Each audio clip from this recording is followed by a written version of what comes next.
we adults, we've lost sight of things. We need to come back and be children again. Fresh, eager, blissful, joyful, all these things that children just have, just so compassionate. They couldn't stand to see the fish flopping there. They had to move it.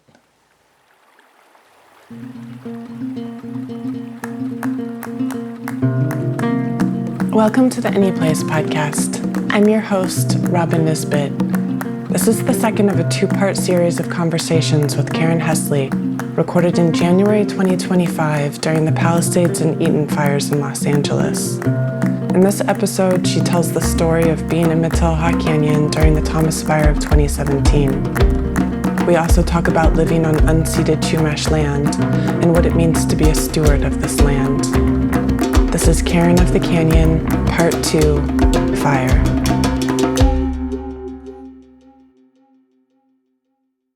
Early that fall, in 2017, we saw the Santa Rosa fire up in the LA area. In the San Francisco area. Wiped out that entire neighborhood community. Masses, just houses, and it threw us, right? Because they couldn't do anything about it. So that was like the beginning of, fire is different. Because when we had moved in here in 85, did I already talk about this with you? Okay, because that was in March of 85 we moved in, and in July there was a starting of what was called the Wheeler Fire. And here we were, brand new to the canyon. This fire came, we were evacuated out, and then a couple days later they said, the fire's being contained so you can go back. And when we came back in, everything had been burned, and there were fire trucks at every house. We had a fire truck at our house, and 6 guys were on our roof waiting to see what would happen if the winds changed, because the entire the north side had burned. But the south side was all untouched. And they were expecting the fire, if the winds changed, to cross over and burn that side of the canyon. So we came and we sat on the roof with them for the whole night. And like I said, there were 40 fire trucks in the canyon. There were 4,000 firefighters camped at Soul Park. It was a phenomenon, the Wheeler Fire. So that's what our experience was back in 85, and that was really the first fire that we were part of. So our expectations were that if there was a fire, there would be people helping. So this fire came on in early December over in the Santa Paula area on the Highway 150. That's where it started. And we were watching it, and then it started to get a little closer, and it had burned more into Ojai, and it was moving this way. So we had said, given what we saw, the nature of this new world of fire 20 or 30 years later, we left. And all our neighbors had left. Everybody was evacuating to Santa Barbara and San Luis Obispo and Carpinteria and all the coastal towns. So we drove up Highway 33 and camped at the top of the mountain there, where you could still look down and see the canyon. And there were 20 cars pulled out along the side of the road. There's a big pull out there. We had our van, and we just spent the night there. 6 o'clock in the morning on that Wednesday morning, we looked down and the fire hadn't gone into the canyon. So we decided to come home. We drove back down 33 and continued to rake and water things down and set the hose, check everything, and with the intention that if it came in, we would leave because, we didn't want to risk anything. So around 1 o'clock, we were just saying sounds and it looks pretty windy and icky. And so we were getting ready to go, pack up the van again, put Tully in the van.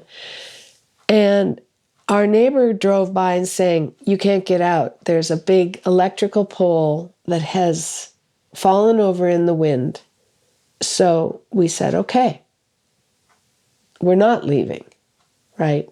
Now, living in the canyon requires that kind of emergency preparedness. So you're either dealing with flood issues or you're dealing with fire issues.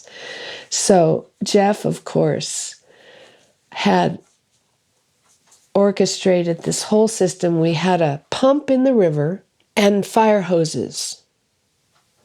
So we had 2 fire hoses drawing from that pump in the river. And this is during drought time, so the river was very shallow. And we were just lucky that for the 3 hours that we fought that fire, that hole that was dug in the river kept refeeding the water as fast as we were drawing it out. That was how lucky it was. So when the fire just kept getting closer and closer, there we were with our fire hoses. And for 3 hours, from about 3 o'clock in the afternoon till 6 or 7, we just were running around trying to schlep these hoses that were hugely heavy. And then a hose once, while I was trying to get to a new position to get the fence line that had started to burn, I kinked the hose, which you're not supposed to kink a hose because then the pressure builds up. And well, what happened is a connecting point down 50 yards away, down in the river where the origin was, it broke the pipe. And so here I am screaming for Jeff, going, "My hose is broken, right? I have no water." And so it took every ounce of strength he had to put these pipes back together and tie them together so the system worked again. I mean, it was just like, I don't know, it was a miracle because it was like without that hose working, the fire, it was working. It was water, fire, right? Gone. And then I'd turn around and hose something else down and then go back because it was so hot. Everything just kept burning. It didn't permanently put it out, but it put it out temporarily so I could keep going around. I was stationed up at the top of the driveway and Jeff was running around, and then he'd run to the neighbor's house and put their fires out. Of course, they didn't have any electricity or generators or anything going, and nobody was home. Everybody had left, and no firefighters showed up. So here we were wondering where all the firefighters were. So anyway, Jeff would run around the whole place, putting things out with the second hose that we had, and also with garden hoses, because we also had a generator working that kept the pressure in the regular pipe. One time he was running down the street towards our neighbor house, the second to our house, to put out, because they had a wooden deck and it kept starting to burn. And if he hadn't put that out, the whole thing would have gone up. So he kept running down there maybe every half an hour to put it out. And one time he was gone down there and I heard this massive explosion. It was a car exploded or something, I don't know, the propane tank. And I just thought, well, he's gone. I mean, how could an explosion like that not have killed him? So I ran down there, flung my hose off and ran down there, and he came running out, and he had been behind the building where the explosion was. So he didn't get hurt, but it was like that moment I just thought, well, he's a goner. But he saved those 2 houses next to us because he kept running over there and dousing the flames with their garden hoses and with buckets. He would go into their water tanks and fill buckets up. So standing at the top of the driveway and looking at that mountain alive with fire was the most beautiful thing I've ever seen. I mean, I cannot describe it. That fire is right here. I mean, that was an alive element of such magnitude and mystery, and I see it now swirling, and it was talking, and I was talking to it. I said, burn there, it's trees, don't come here, let's make a deal. There was an oak right across from the driveway, this big, beautiful oak. And I kept trying to pull my hose up to closer so I could really give her a good dousing. And I thought that she was doing pretty well. And 2 years after the fire, she died. I thought she had survived, but the fire was too traumatic for her, and eventually. But we saved the trunk. We have the trunk of that tree. And the thing about the fire, it's so magical, and here it is. I mean, it's the root of everything, it seems. And I don't know how we can adjust where we live, to accommodate what's happening in the world right now with the fires and the abuse of fire with weaponry. Weaponry is just fire, the wrong use of fire. It's like a firestorm hit Gaza and every other place that's been war-torn. Human-induced fire, instead of the warmth and the beauty of it, it becomes the destroyer. It was an experience of great magnitude in our lives. And then the recovery afterwards. We'd walk up canyons that we'd never gotten into because they were so densely covered in brush and poison oak that you just couldn't keep going. Going up in these canyons after the fire for years until it all regrew was just amazing. And of course, there was a lot of animal bones up in those canyons. And I had to collect the bones. I couldn't leave them there. And so we'd go out and explore the areas, and I'd come home with a hat full of bones or a few bones from our walks. And eventually I had quite a basket full, and I didn't know what to do with them. So I called Julie Tumamite, and she said, of course, she'll come. And she came, and we had a ceremony and buried them. So that was good, to rebury them. I wrote a poem. It says, this poem poured out in response to a letter from our niece Kate in Scotland. Speaking of Scotland.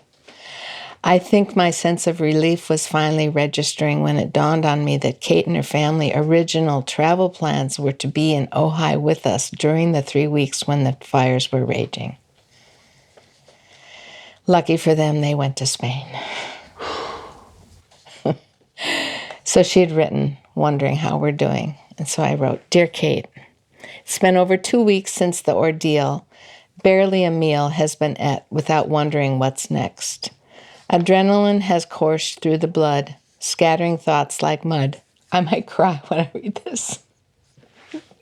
In mid-sentence, something may interfere. An urgency from nowhere appears. Tools and bits left on the ground, ashes swirling around. Perhaps later, the sentence that was incomplete will return like a found sock under the seat. And sometimes by the river when very still, the birds come close. We feel the thrill of their chirp, their song so reassuring. the simple comfort of birding. For that moment the world is set aright from the hold of that fiery night. Walls held flames and heat. The canyon oven baked itself so deep as if from ice, boulders cracked in half, howling dragons zigzagging a path. The burning and churning of her power improved the prospect of new wildflowers. Up from ashes, they say. Mystery doesn't weigh. It just comes to play any day, just comes to play any day. For as sure as the mountains have from fire sprung, as sure as the meadow is lit by the sun, as sure as the sandbags now filling our cart, we love you, dear fire, deep in our heart. The flash flood rose quickly, and the body rash so prickly. Tears gushed unannounced when friends pronounced their glad tidings we survive. Yay, it's good to be alive. Oh, the barren, burned earth will not freeze in fear's rebirth. But the fire delivers beyond desire, a warmed up, rekindled wonder of life on the edge of the river of canyon life. So back at you, Kate, with tinsel and snow, we hike in the ash now where trees used to grow. Here's to the light of Christmas shining through. Our smoky skies used to be blue. Canyons and crannies we have never seen, no longer covered by chaparral green. The moonscape, charred and grayer, once hidden boulders become altars for prayer. Recovering now from stress and the smoke, poor Tully seems a bit worried about his folk. Having danced and shaken hands with the fire god, now they're forgetting to feed their dog. Happy Christmas. December 24, 2017.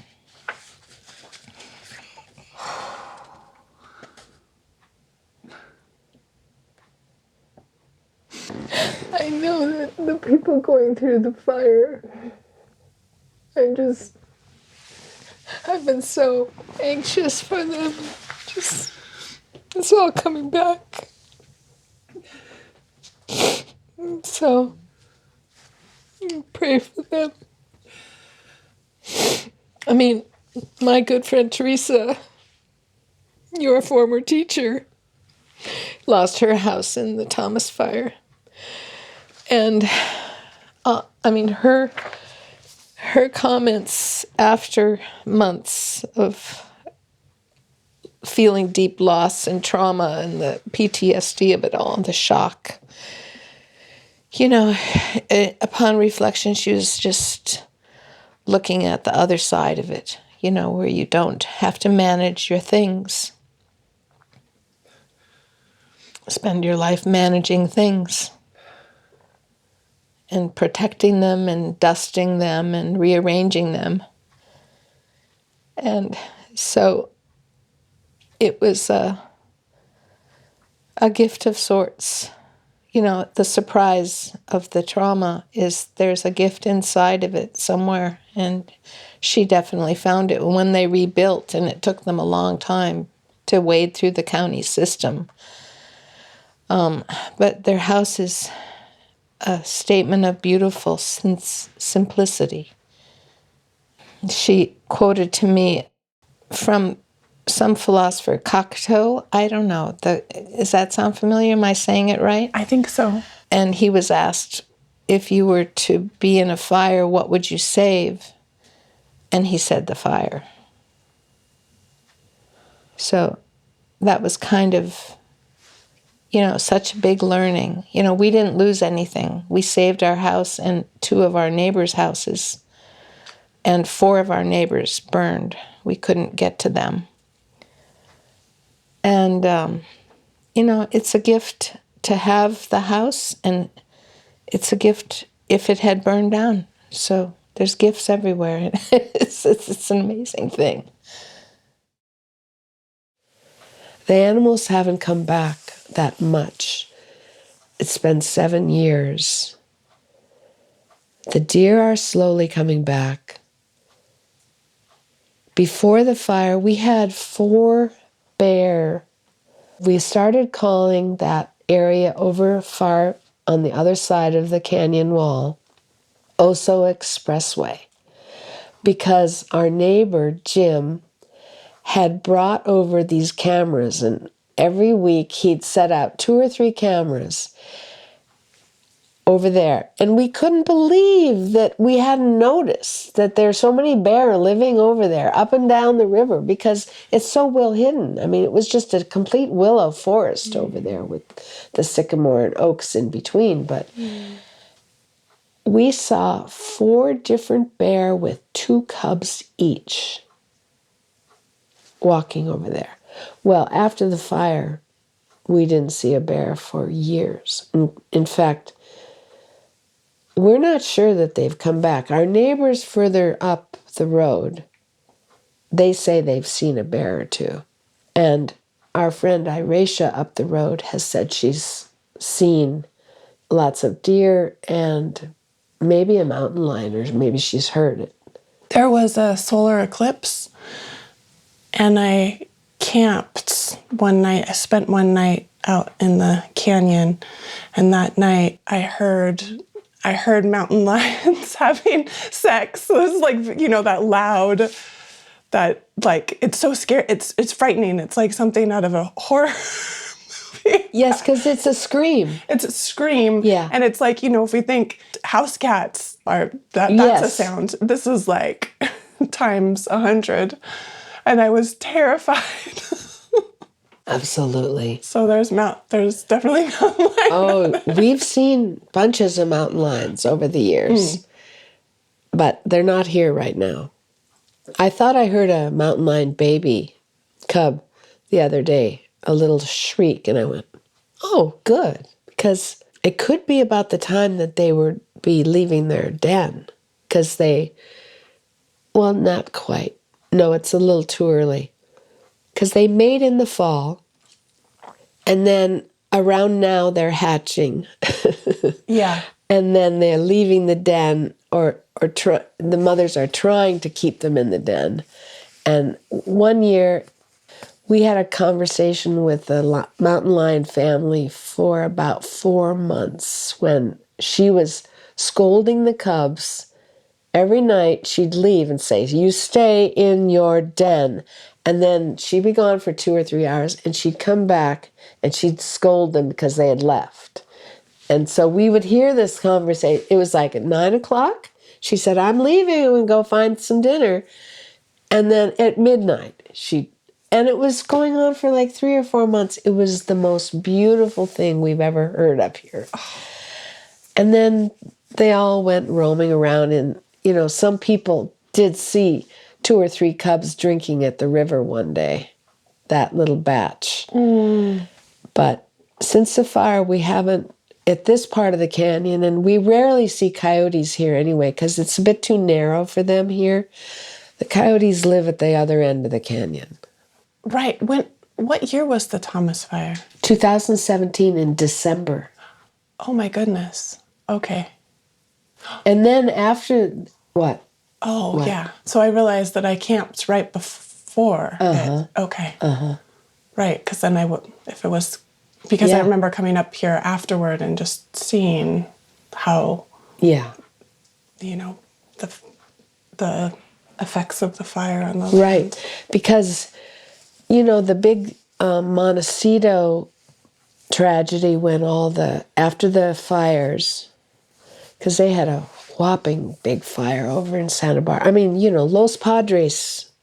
I mean, this was the number 1 territory, most acreage burned for a while. Now, the record has been broken by other big fires since 2017, but for a while there, this Thomas fire burned so much area. And Montecito suffered with that big slide, because there's a huge storm that came after, just within a month of the fires, came this huge rainstorm in early January.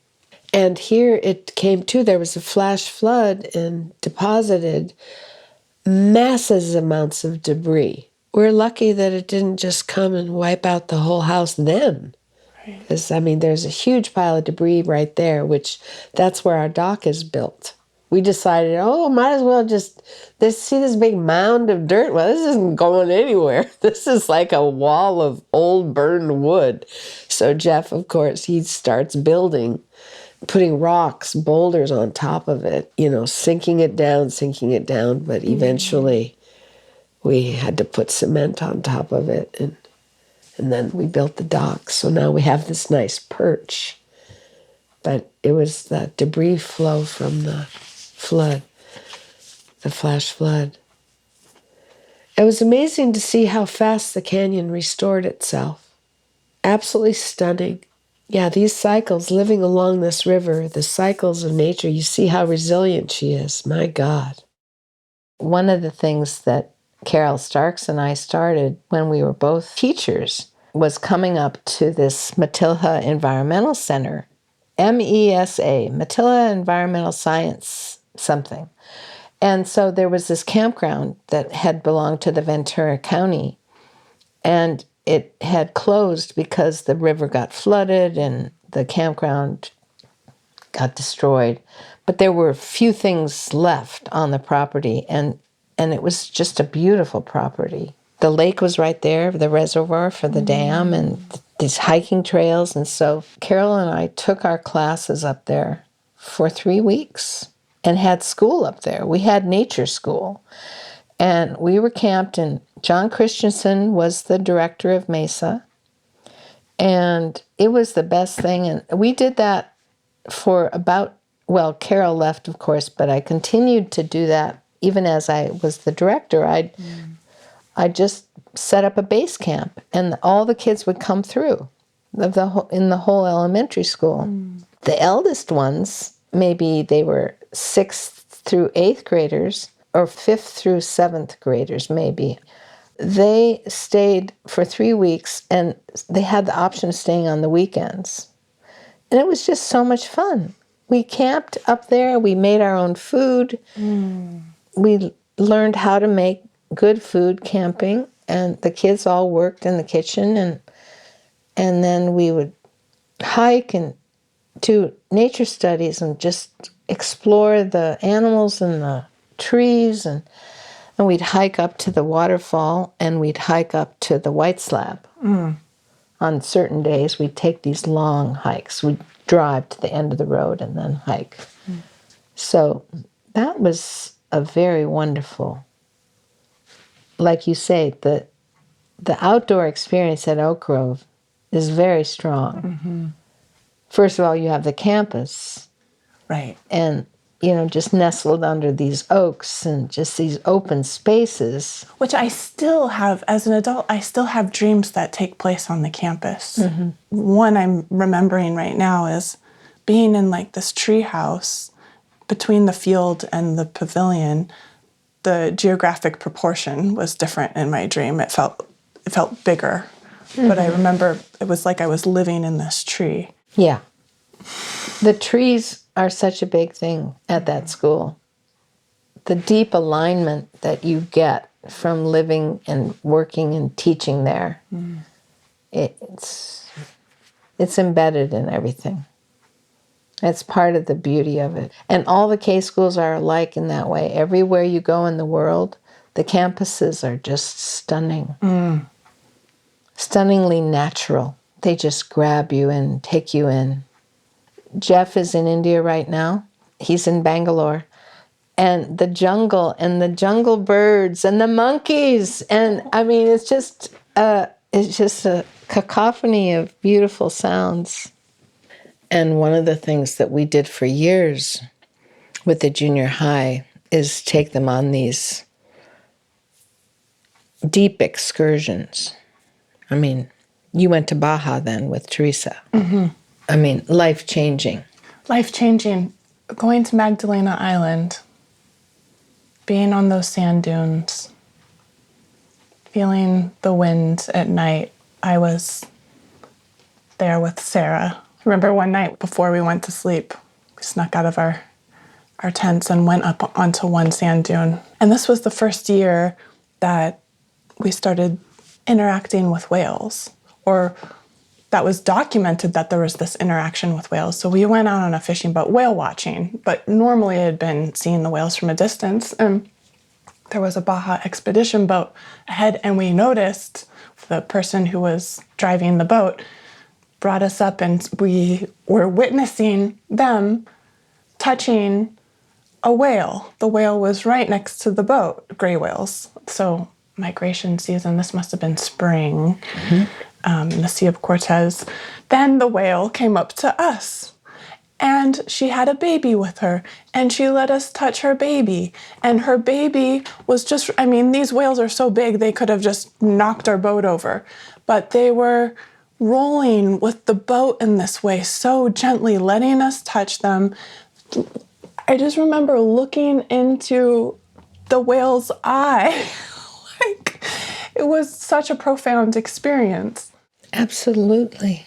What a gift. I remember giving the students, the kids would get into groups. I mean, 3 weeks in Baja is no laughing matter. Right. Here's the money. There's the store. Buy what you need to make dinner. Come back, make dinner, and serve it. Clean it up. And then you're done for a day. The next group will be making breakfast or... Yeah. But I mean, it was a total immersion in taking care of a group, along with taking care of yourself, but also taking care of the group. Will you talk about the acorns? The acorns. Well, the respect that I hold for Julie Tumamite as one of the Chumash elders in our community, and her gifts to the Ojai community to help educate us and remember us appropriately in line with what historically has been here. And as the Chumash people were here in this canyon and in the Grove and all throughout Ventura County, so that became a tradition. Even Julie's father, when he was alive, Vincent Tumamite, I would invite into my classroom. And it was stunningly, surprisingly to me that he did not have any Chumash language. He had been schooled to get rid of his Chumash language. So he was trying to relearn it. There had been recordings by this guy Harrington, the anthropologist, who did amazing work with the native people, trying to record them before they all diminished. And he would go up and down the coast of California interviewing and recording. He's the guy who adopted Ishi.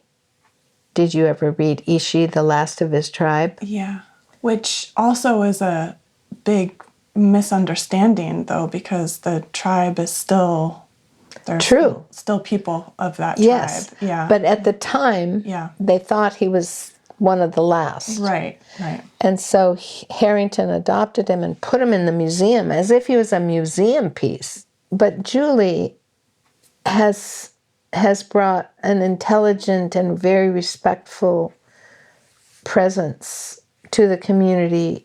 Her sensibility is deeply rooted in the indigenous life and with her heritage. She's graceful in her way of sharing so that people aren't, even though they are stupid because they don't know stuff, she wouldn't insult you by saying something abrasive.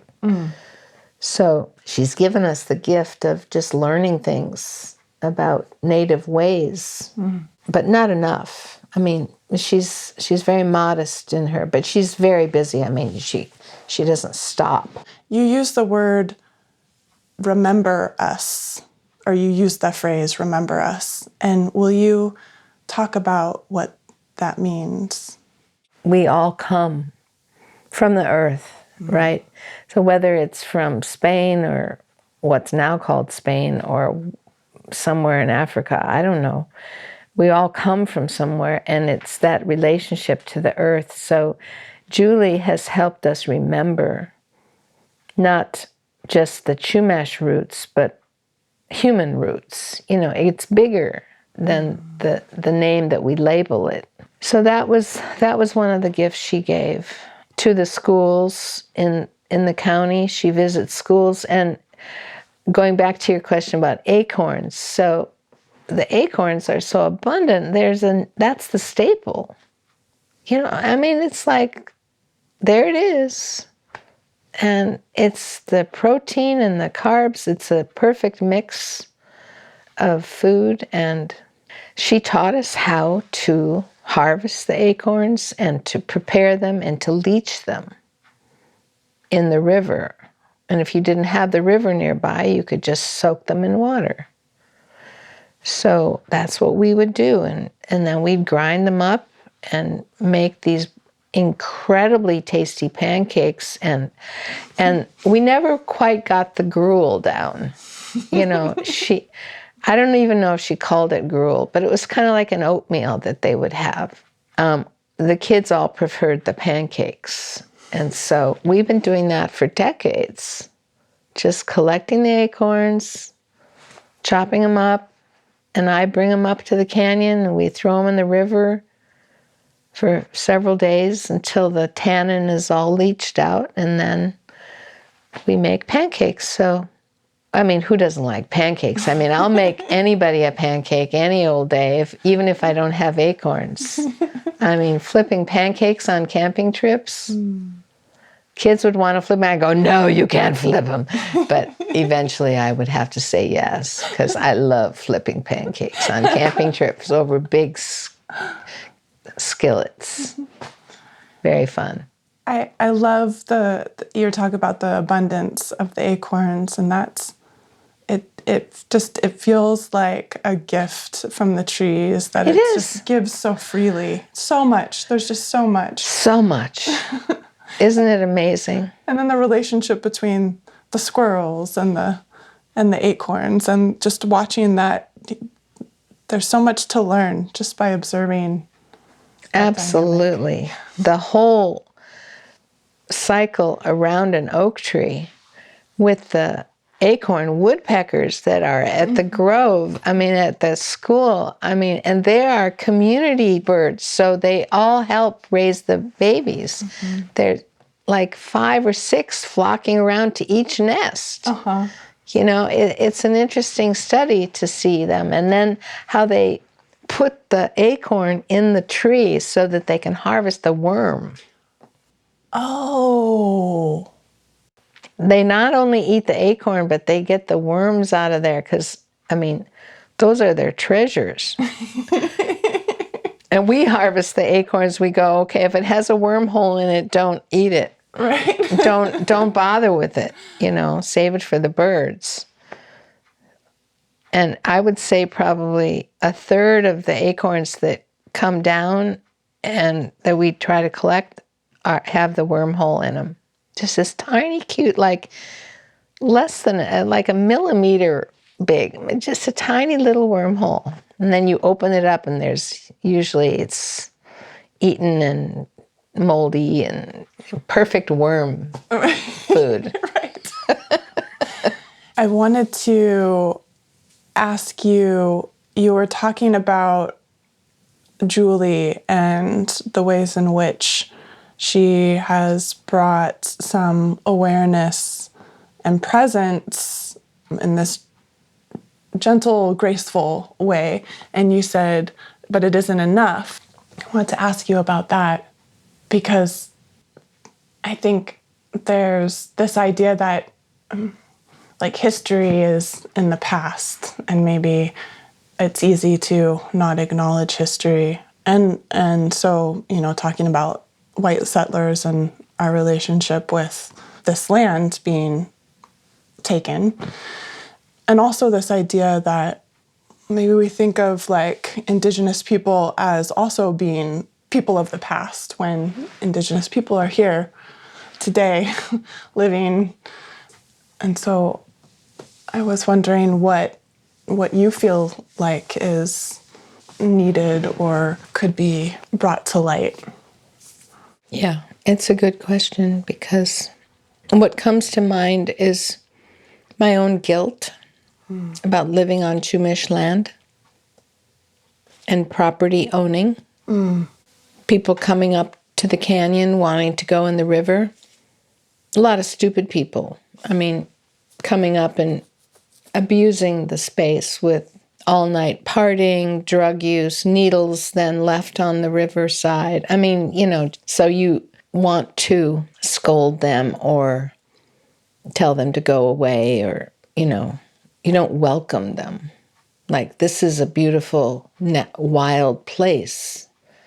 Some people come and they have respect and they're very low impact. Other people come and they're just stupid. So I don't know what it is about humans. We just, especially when we're young, we're very stupid.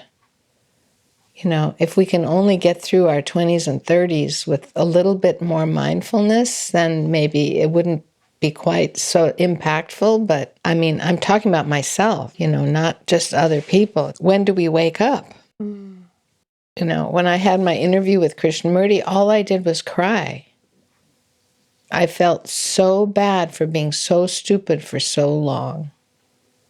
I just was I didn't say anything hardly. I just cried. He gave me his handkerchief. I mean, I think there's a deep grief that we hold about how we've lived wrongly on the planet. And so we're kind of in denial about it, because how can so many people be wrong? I mean, look at how we live, It's like, are we all living wrongly? With too much shit and too much of this and too much of that, and we're just not making do, we're overdoing. We're not living within our human earth relationship means.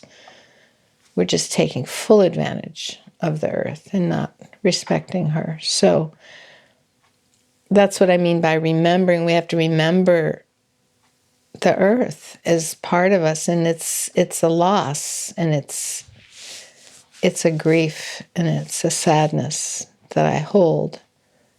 And when I asked Julie about that, because she was here once sitting around the fire, and I said, I have this guilt, Julie, about this is your land, and we own it, technically. And she kind of dismissed it, saying something about, you're okay on this land. Kind of like making it was not just a stupid person who was abusing the land being here. But I don't know. I still hold the property ownership thing is just a real problem. And you can see the roots of it, and even animals have territoriality and all that. But there's something where it's just over the top. Right. And we just haven't figured that one out. Right. We're lost on so many levels. What does it mean to you to be a steward of the land? It brings the question to mind, well, what is invasive? What is an invasive species? If a species has been brought in the ocean currents to a new place, and then it'll start rooting and it grows. But when humans bring things, that's another story. Like this canyon, when we moved here in 85, was completely inundated with arundo. Arundo donax is this cane-like plant that was brought from Spain to be fodder for cattle and roofing material, thatch for roofs, and it was said to be good erosion control, which it was. I mean, it just took over. I mean, the patches were so thick that when we take the kids to Mesa, they would have a ball, because it was like a deep jungle of this cane, like a sugar cane or a... I think I've seen it up in Upper Ojai. Yep, it's probably up there. So that's called an invasive species. And so what does it mean to be a steward? Well, we did take it out, but I mean, it's hugely labor intensive because the roots go 3 or 4 feet deep. It's a rhizome, and they're all interwoven and connected. It was amazing. The fact that we have none here, although I think I'm seeing a couple branches of it over there. That might be willow, though. And so this enters into the dam, the story about the dam that I've been wanting to write, and I've written 1 chapter of this book. But being a steward means opposing the way that the county chose to remove the riverbed of the cane. And that was with glyphosate. And they're still doing it, despite our protests and our attempt at informing and educating them about glyphosate. So they say that they just do the daub. They cut the cane, and then they daub the end of it with the poison. And they don't do it near the riverbed. And blah, blah, blah. So I feel impotent with that project. And so I've been a bad steward. I haven't been able to dismantle that process. And I go to Ace Hardware regularly, and there's the Roundup on the shelves, and I go and talk to Betty, and I ask her, why are you still selling Roundup? She said, what do they call it? Franchise? Or, yeah, franchise. Yeah.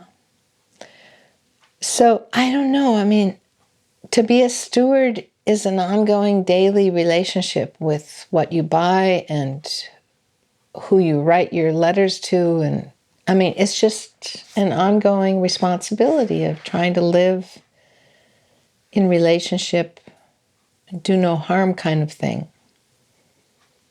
And it comes up a lot. I'm drinking this tea.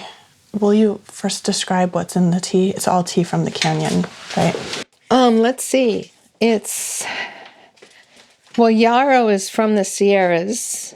When we were up there, we got some yarrow. The olive leaves is from here. Yerba Santa is from here, which is the Chumash kind of, it goes along with the Artemisia, which is the cure-all. Yerba Santa will cure you from any lung respiratory things, asthma.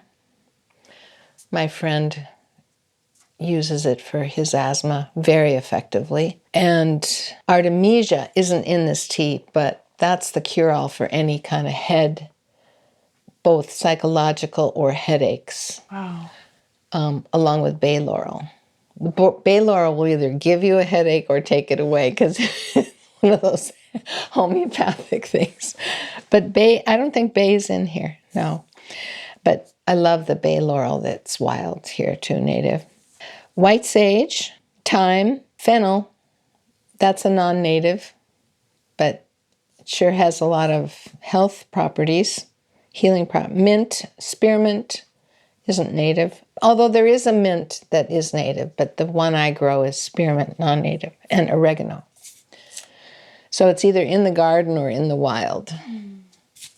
And some of these plants, like olive trees, do very well here. They're non-native, but it's like they've become indigenous in some way, because if they're not invading or disrupting the balance of the ecosystem, they can still be in collaboration with the other plant people.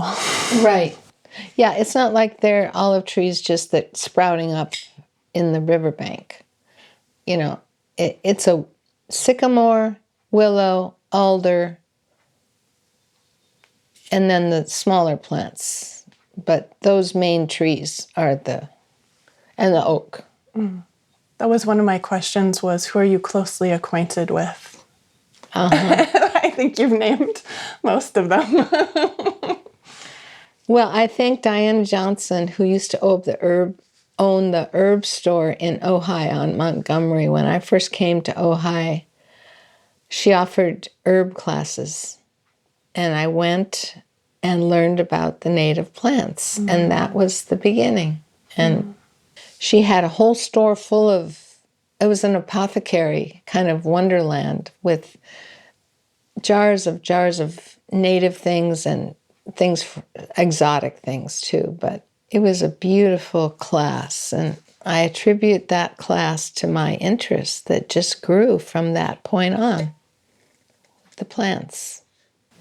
I think sometimes simply just knowing who is around us and paying attention. And I mean, there's so many ways in which you work with plants. You make your beautiful wreaths and you and Jeff have built this house. Yeah? Or Parts of it. parts of it. This is the original cabin, this room. But yeah, Jeff built me a massage studio and then several art rooms, and he built the cottage where Joy and Felix live, and then he built me my wreath workshop. Yeah, he's added a lot to this property.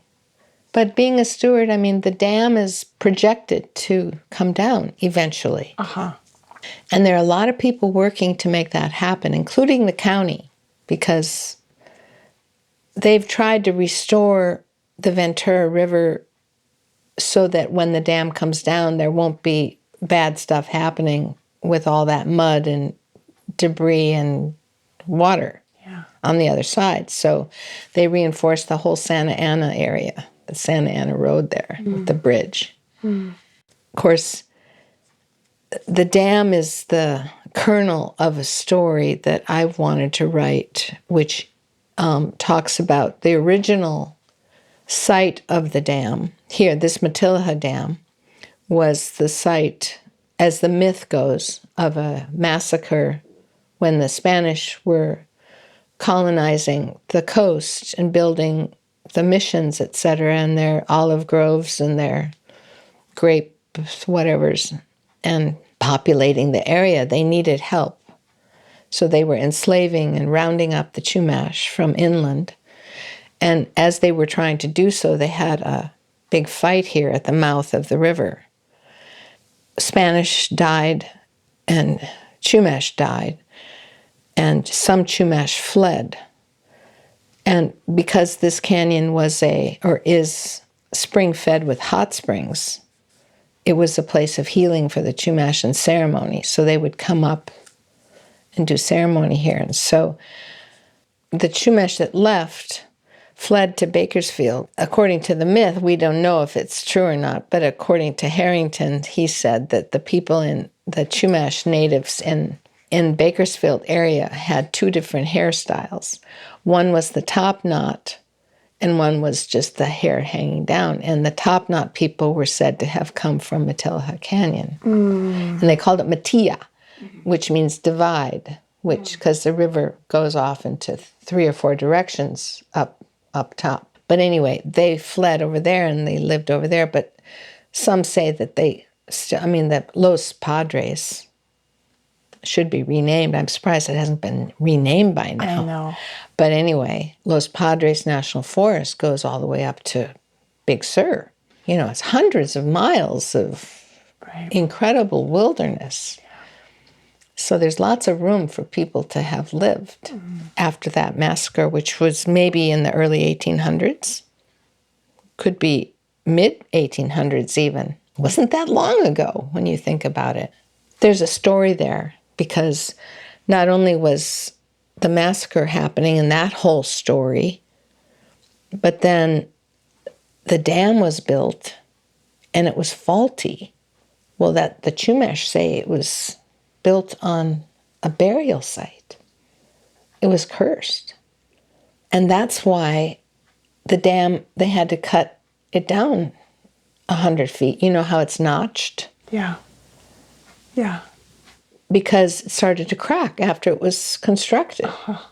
And within 2 years of it being constructed, they had to take all that they had built.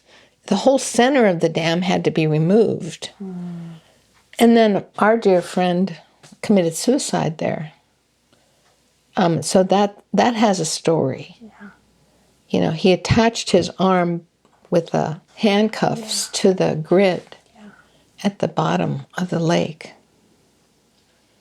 Bless his heart. Bless his heart. And for me, there's a connection. His life connection was connected to that history. I don't know. I mean, the story I could weave about it could be that he had lived there as a Chumash or as a Spanish, or somehow he was deeply tied to that land, and so he returned there unconsciously, maybe. I don't know. But in writing a story, that's what would have to be told.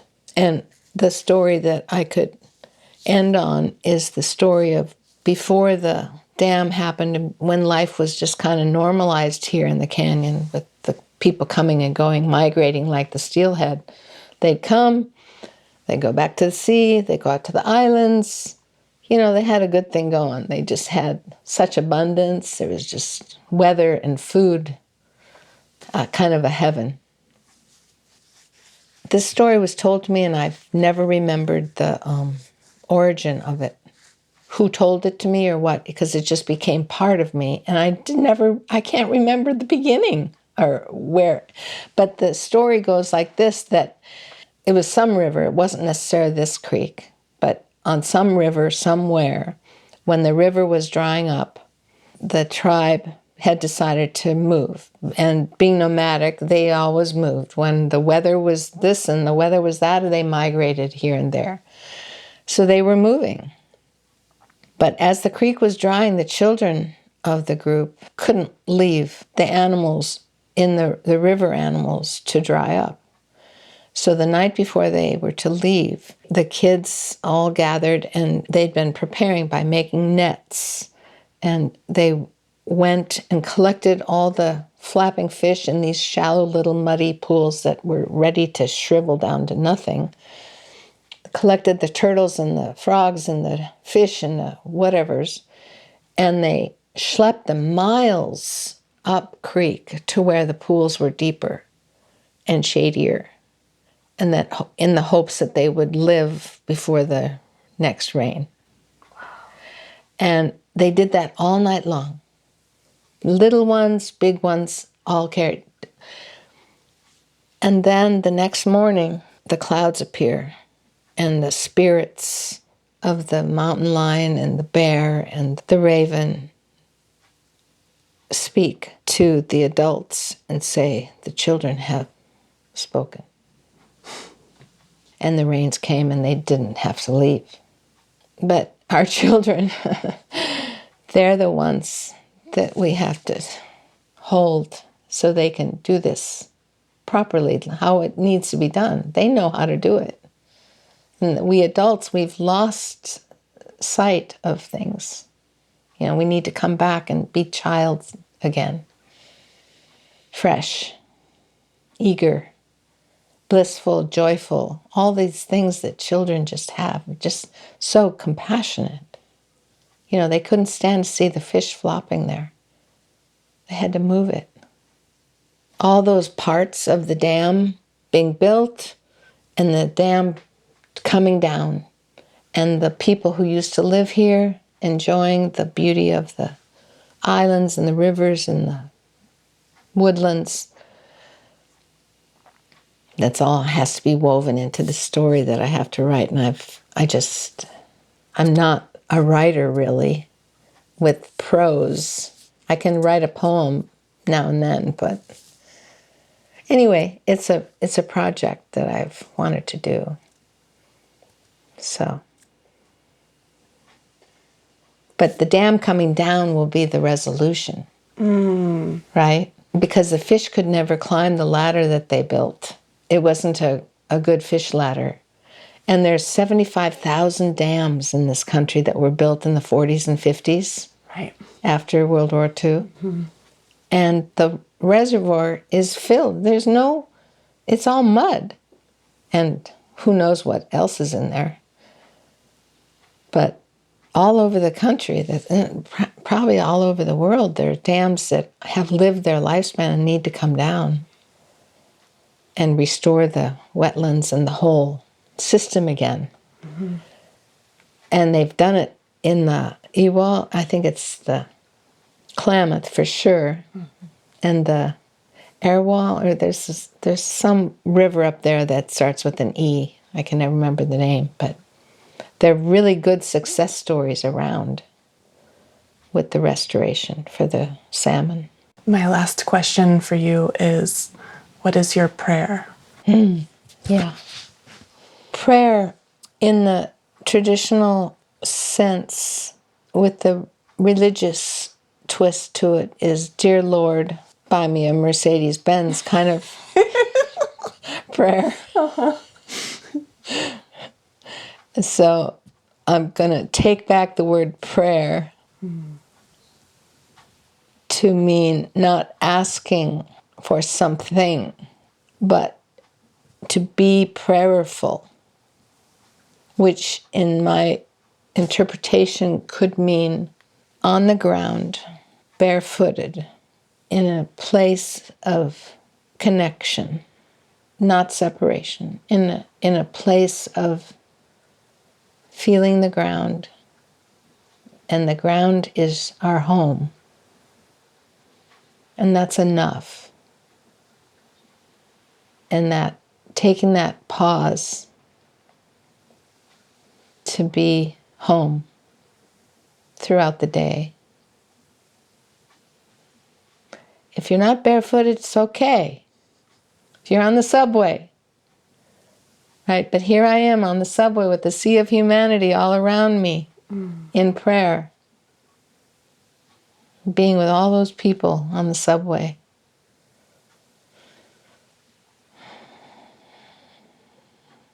Thank you so much for talking to me. Oh, it's my pleasure.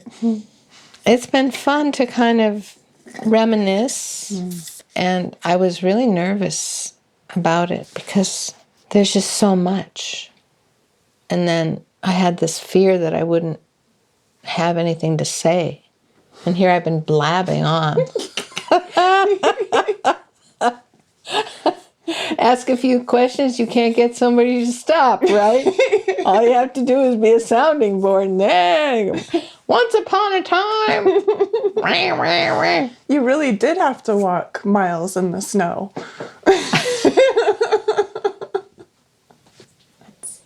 It's really special and meaningful to me to get to spend this time with you. It's special for you to come up. Come anytime.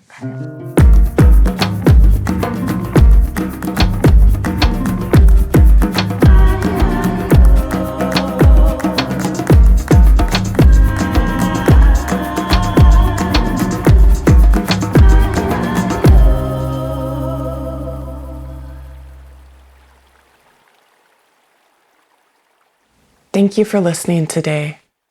This episode was recorded at the beginning of this year in January 2025. In September, Karen's lifelong partner, Jeff Welsh, passed while they were riding their bikes in the countryside of Scotland. Jeff was a teacher at the Oak Grove School for many years. He was my PE and woodshop teacher when I was a kid. He was also an avid soccer player, or I should say football, since Jeff was from Wales. As is Karen, Jeff was a lover of the written word, and one of their special gatherings has been winter solstice, where we sit around the fire by the river, share delicious food, read poetry, and sing songs. In the evenings after dinner, if you had the fortune of getting to soak in their outdoor hot springs tub, you might look up to catch Karen and Jeff playing cards or slow dancing in the living room.